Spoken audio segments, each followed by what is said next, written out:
ભક્તોના મનના, બુદ્ધિના, જીવના ભાવને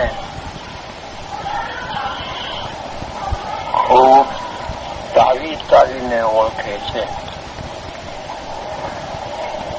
અને એની ભાવનાને અનુસારે નેત્રો વડે તેને જોઈને તેના નેત્રોમાં વસીને પોતાના દર્શન આપે છે.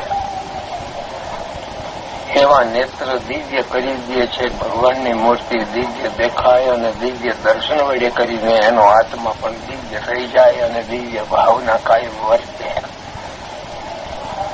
નેત્ર વડે આખું જગત દેખાય છે તેમ ભગવાન દેખાય છે તે તો વિલક્ષણ સ્વરૂપે દેખાય છે, દિવ્ય સ્વરૂપે દેખાય છે. ભગવાનની દિવ્યતા અલૌકિક છે. અનંત સૂર્ય ચંદ્રો તેની મૂર્તિના રોમના તેજમાં સમાઈ જાય છે.